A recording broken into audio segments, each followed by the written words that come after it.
Ladies and gentlemen, welcome back to the first battery drain showdown of the year. It feels like it's been decades since I've done one of these, but I'm just as excited as you guys are. If you have never seen one of my drain tests, I want to first welcome you to my tech channel and encourage you to hit the red subscribe button, as well as checking out some of my prior drain tests where I go over the rules a little more in detail. A lot of you have been asking for this one, and well, here it is. To my returning viewers, you know exactly what you came here for. So we'll make the introductions very quick and get right into the action. So before we roll the tail of the tape, you already know it's mandatory we roll that intro. So let's get this show on the road.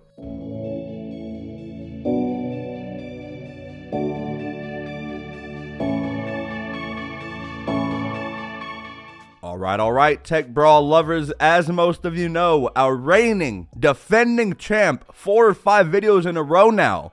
Give it up to the 10.2-inch budget iPad. Will it come out on top yet again? There's a new challenger lurking in the shadows in the form of the all-new iPad Air 5th generation with the M1 chip. We all know the M1 is mighty powerful, and to be quite honest, it's overkill on the iPads in my opinion. Sure, it's got tremendous horsepower under the hood, but is it battery efficient? And will it be enough to dethrone the budget iPad and take home the crown? It's anyone's guess, but I guarantee the results will shock you. All right, here we go. This is the official tail of the tape. I'm going to throw up all the technical specifications of our 5 combatants up on the screen, so feel free to pause or screenshot to take a closer look. In particular, pay attention to physical battery sizes and screen size, as those are 2 of the biggest factors to consider when determining how well we expect the device's battery to behave. Obviously, we know the bigger the screen, the more power it takes to sustain all those pixels, but this is normally compensated with larger batteries on larger devices. Alright folks, now is the time to put your wagers and comment down below which you think is gonna win, and while you're down there in the comment section, go ahead and pause this video and hit subscribe for me. These videos take literal weeks of planning and preparation, and I love composing these tests for you in a way that's informative but also entertaining. So the easiest way to give me a thank you is by smashing the like button, and with that out of the way, ladies and gents, we know the rules already. All matching the same settings, do not disturb turned on, Bluetooth off, all on the same brightness and volume. I think you guys get the point. I triple checked everything and all settings are identical. And now, introducing our competitors. Their positioning will not change this entire test from left to right. We start with the small but mighty iPad mini 6th generation in purple. To the right of that is our battery drain king, being the 10.2-inch iPad 9th gen. In the middle is our newest challenger looking to dethrone the 10.2-inch. We have the 5th gen iPad Air with the M1 in blue. Second to right, we have the 11-inch iPad Pro 3rd generation, also with the M1. And all the way to the right, the heavyweight, oh lord, he coming, 12.9-inch iPad Pro 5th generation. All right, here we go, round number 1. All right, so as usual, we like to test a variety of real-world tests that are similar to something you guys would do on a daily basis. We don't really do any of that fancy tech YouTuber stuff because most of you guys don't use your iPads like that. Just trying to recreate a real-world experience, and so test number 1 is a very simple one. Consider it a light warm-up jog. It's the standby test. I think we've all been there, done that. You're using your iPad and maybe your cat just f***ed up your blinds, or maybe you have to finally muster up the guts to fake call out sick. Whatever the case, we all have left our iPads essentially on idle or standby, just chilling. So to mimic that, we left all 5 iPads just hanging out for 45 minutes with the screen on, just on the home screen. And by the way, for those wondering, the brightness on all 5 iPads was set to 55%. You know, something average. After the first initial 45 minutes, all 5 did quite well, with the largest iPad suffering the hardest L, coming down to 94%, whereas its smaller 11-inch Pro counterpart is at a nice and respectable 98%. It's apparent the new kid on the block took its vitamins, as it only dropped to 97%. The reigning champ matches up with the 11-inch at 98% and the mini at a fairly decent and respectable 96%. First round knocked out of the way, but honestly, it was a walk in the park for these guys. So let's crank things up a notch. Round number 2. For this test, I went ahead and loaded up each iPad's back camera and started recording for 30 minutes on each device on the same settings. Now, I know not many people use their iPads for photography, but the cameras on the iPads are all pretty decent. The back cameras on the iPads have come such a long way. I remember when iPad cameras recorded at potato-like qualities, so now at least we have much better sensors that are able to snap quick videos or photos on the fly that actually look pretty decent. After recording a really interesting video of my blank wall, we arrive at the following percentages. The iPad mini did better than I expected, only coming down 6 points from its prior test, now sitting at 90% capacity. The budget iPad does it one better though, coming in at a fairly impressive 93%. I know many of you are rooting for the Air, but unfortunately, it's losing the lead slightly, coming in at 91%. The 11-inch Pro still tied and is neck and neck with the 10.2-inch for first place, coming in at 93%. And the mighty 12.9-inch in last place at 88%. So far, how is your pick doing? It's still way too early to call, so now let's quickly head over and dive straight into round number 3. For this next one, I wanted to see how well optimized the M1 is on its native browser Safari. One of the biggest uses for iPads for many are for students and teachers, so looking up information on iPads is something that is pretty common and is to be expected. So firing up Safari, we started with just one tab, and then periodically every 10 minutes I'd open up an additional 3 to 5 tabs. At around the 40th minute mark, I also went ahead and cranked up Apple TV and had it playing with picture-in-picture just to squeeze out as much performance as possible out of the batteries. After about an hour, we had nearly 12.5 tabs up on the iPads, which is way more than the typical user would have up at once, not to mention that picture-in-picture.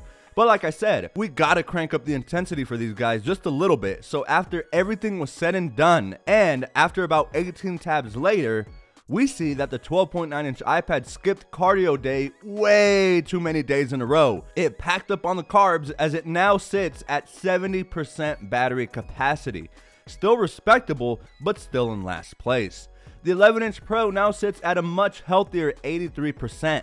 The Air is starting to show holes in its game. This isn't good, folks. It now drops to 76%, now officially in 4th place at this specific moment. The reigning champ matches up yet again to the 11-inch Pro at 83%. It's a slugfest, ladies and gents, with both iPads throwing haymaker after haymaker. And let's not forget the mighty Mini, who is putting up an impressive fight and isn't too far behind, coming in at 77%. Alright, now as we head into round number 4, I do want to take the time to let you guys know the iPhone battery drain test will follow this one about a week after this video's release. So again, if you want to see that video, make sure to subscribe to my channel with bell notifications and consider following me over on my socials for regular channel news, polls, giveaways, and updates. Alright, sorry about the shameless plug. Round number 4 is the standard media consumption test.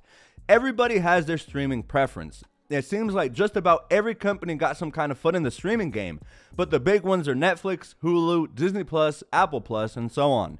For this test, I had my comfort show playing on Netflix, Narcos, which at this point I basically kind of sort of know most of the entire script, no kidding. But this also gives me a chance to run some errands during a full day of babysitting iPads.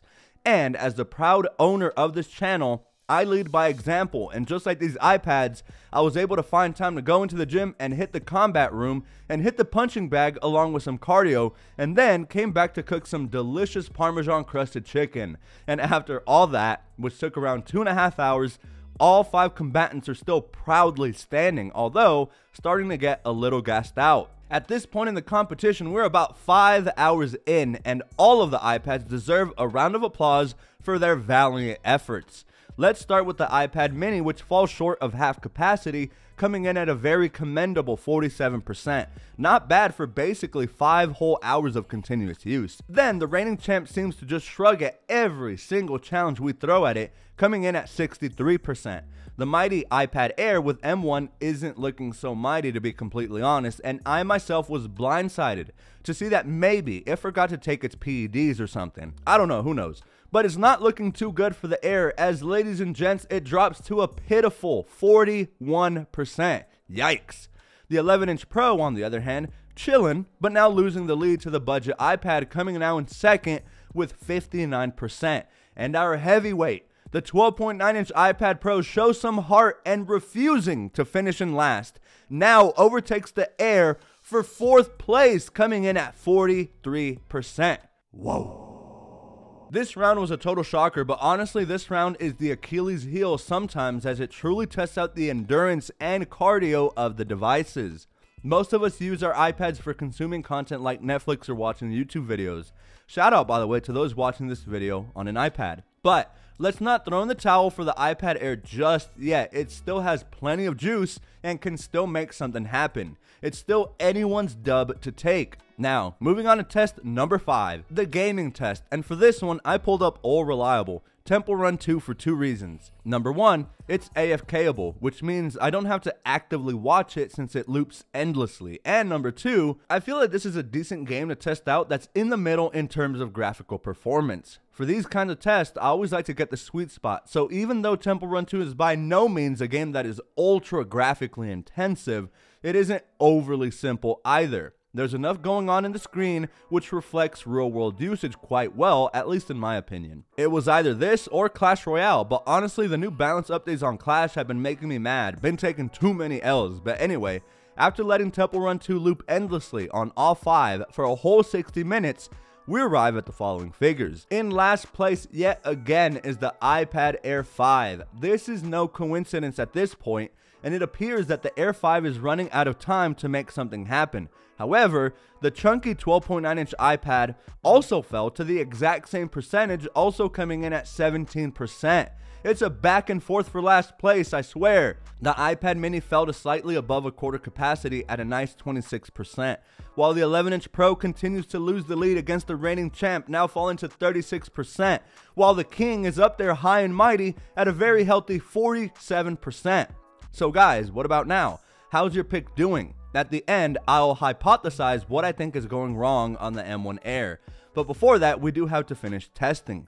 The 12.9-inch and Air are starting to gas out and may not even make it out alive to the championship rounds. So now, let's head to test number 6, and for this one, I decided to give all 5 of these guys an equal break in the form of an idle test. This one is similar to test number 1, except this time, the displays were turned off and all 5 were put to sleep. I need to start including idle tests as part of my testing because literally no one in their right minds uses their iPads from 100% all the way down to 0% without putting it to sleep occasionally here and there. Unless, of course, you're a YouTuber like me. Not only does this depict real-world usage since, again, inevitably we shut our iPads off and put them to sleep, but it'll also be interesting to see if one can catch its breath and come back swinging. So keeping it reasonable, I left all 5 iPads on nap time while I myself may have taken a quick 30-minute nap. And after 90 whole minutes on lunch break, let's see how each iPad fares. The iPad mini drops only 1 point from 26 down to 25, while the reigning champ drops 2 whole percentages from 47 to 45. Luckily, the Air did better than the champ and only dropped 1 point from 17 to 16%. Still in the red though. The 11-inch Pro also pairs up with the Air and mini, dropping 1 point from 36 to 35. And miraculously, the 12.9-inch remains at the same battery level, being unchanged and coming in at 18%. Pretty impressive. This is most likely due to the much bigger battery found inside the 12.9-inch, and since they were essentially doing nothing, the bigger battery helped it out here. But that's enough of a break. Championship rounds are on the way, people. It's every iPad for itself as we head over to round number 7. This is it, folks. It's coming down to the wire. Now that each iPad was able to take a breather, will the dynamics of this tech brawl change? Round number 7 is the Apple Pencil test. Those who own an Apple Pencil must know that when taking notes or drawing, the battery on the iPad starts to drain much quicker. This is because there are so many sensors found within the Apple Pencil that can track depth or how hard your stroke is. And thanks to this, you're able to create interesting pieces of art by manipulating the Apple Pencil in a similar way you'd press harder on a real pencil to obtain a darker line, or by pivoting the tip of the pencil on its side to allow for some shading. I actually use my Air with Apple Pencil 2 for notes in class, as I'm sure a lot of you also do. Just very quickly, don't roast my drawings, but I drew whatever came to mind for 7 minutes on each iPad. Since I only have 2 hands, I went one by one while the other 4 remained idle with the displays on awaiting their turn. And after all 5 iPads have been drawn on, these were the results. The iPad mini officially dropped to the danger zone, the red zone, coming in officially at 17% after this test, whereas the budget 10.2-inch iPad drops to 37%. It is interesting to note that the budget 10.2-inch is the only iPad left within the iPad line to use the original Apple Pencil. Following the 10.2-inch, we have the Air, and oh my goodness, the poor Air definitely surprised me with its performance, as it now comes in dead last with a pitiful 8%. And while drawing, the right side of the iPad Air as well as the glass itself got noticeably hotter. The 11-inch Pro still in second place, but showing some heart and trying to close the gap, now only 9 points away from first place at 28%. And the iPad 12.9-inch now back and forth, coming in at 12%. And now, ladies and gents, our second to last test. This is it. This test was specifically designed to be performed towards the end, as now it matters how powerful the chipset found inside is. For this one, we did a quick 10-minute export test on iMovie, using the same clip and having minimal edits on all devices.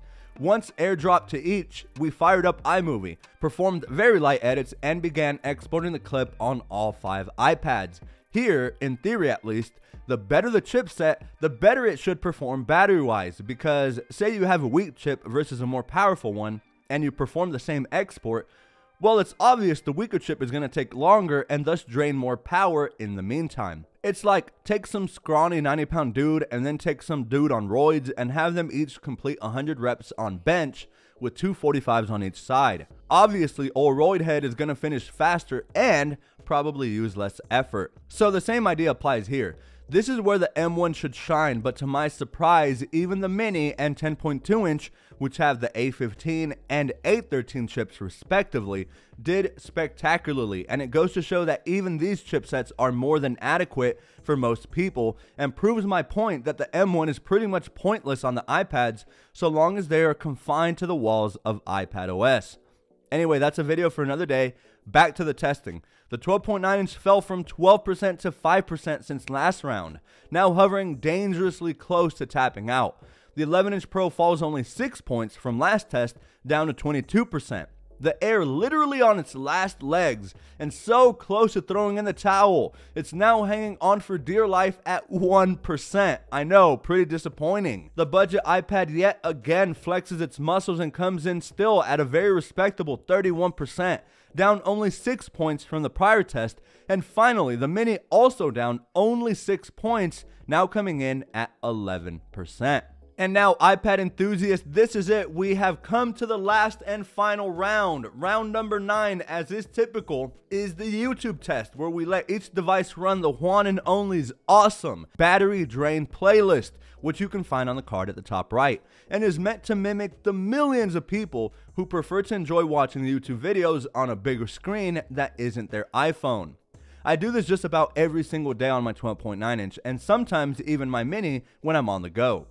The YouTube app is known for draining battery pretty fast, especially if your iPad is starting to show some age. Older iPads with older chipsets may drop 10 whole percentage points just off of 30 minutes of YouTube use, depending on what model you have, of course. Which is why I love leaving it for the last one, as it is the ultimate cardio test to see which iPad can cross the finish line the fastest or slowest. Anyway, it didn't take too long into this test for the ultra lightweight and colorful Air to call it lights out officially, tapping out at 8 hours and 52 minutes into testing. Still a decent amount of time for all we've put it through, but so sorely disappointed, as I'm sure almost all of us expected better things from this device.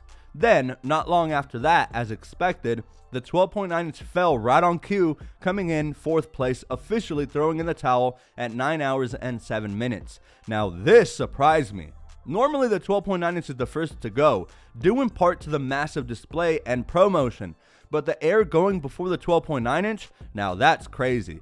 Our next victim took a little longer to fall, but did so within the same hour as the 12.9-inch, almost reaching 10 whole hours. Officially clocking out at 9 hours and 52 minutes is the iPad Mini. And now, ladies and gents, which one is it gonna be? The 11-inch Pro was only behind the budget 10.2-inch by 9 points. Will this be enough for it to sneak past a surprise win? Long story short, no, sadly. The 11-inch Pro did the best it could, but just like a curse, it can never shake off. The 11-inch Pro continues to come in second place, never being able to dethrone the king, and it officially powered off after a very respectable 10 hours and 53 minutes. So, ladies and gentlemen, that leaves just one more standing. And still, our reigning, defending battery drain test king. Folks, please give it up for the budget 10.2-inch iPad that powered its way through every single test, probably showboating just a little bit at the end as it did several victory laps and finally decided to hibernate at 11 hours and 53 minutes, exactly 1 hour later from second place. Insane. So what have we learned today? The fact that Apple's cheapest iPad has the best battery is amazing, flat out. The budget iPad is just so versatile and really is the epitome of simplicity within this line of iPads. It's got no fancy bells and whistles. As a matter of fact, it still clearly has a home button on the front. Doesn't have ProMotion, no powerful M1, just your typical and kind of boring tablet, and yet the battery on it is insane, as has been proven on my channel time and time again. Honestly, I'm very curious as to when this iPad will finally be dethroned. Will it be whenever Apple updates the iPad Pros with a possible M2 chip? Who knows? For now, it's evident that if battery is your main concern, not only is this the cheapest one, but you'll be extremely happy knowing that the budget 9th gen iPad is the device that will be able to power through for you, no matter what you throw at it, and still have juice at the end of the night when it's time to wind down.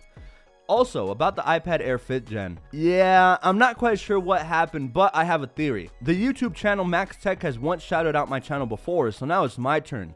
Those guys produce some top quality tech content. If you guys haven't checked them out, please help them reach 1 million subscribers. They truly deserve it. But anyway, when Max Tech reviewed the Air 5 and compared it to the Air 4, he noticed, as well as myself, that during testing, the right side of the iPad Air turns much hotter than even the prior Air 4, like noticeably hotter. He even has a temperature gun, which I do not, but even in his video, he showed how the temperature gun indeed showed confirmation of the iPad Air Gen 5 getting noticeably hotter than the previous Air 4 and consequently hotter than the rest of these iPads. I really don't know what's going on here. The 11-inch Pro and Air 5 essentially have more or less the same dimensions and chassis, so I'm kind of confused as well, but I'm sure it getting hotter has something to do with either the M1 chip being overclocked for some reason and is being thermally throttled, or I don't know. If someone has a theory, drop it down in the comments below. I'd love to get a discussion going on down there, as yeah, same, this was strange to me. Even after testing, I had just the Air go against the 12.9-inch from 25% down to 0, and the Air once again fell first. In any case, guys, I hope you enjoyed. If you learned something new, drop a like. If you like this kind of content, definitely hit the subscribe button and keep your eyes peeled for my official iPhone battery drain test set to be released here very soon. Until next time, guys, I can't wait to see you all in my next video.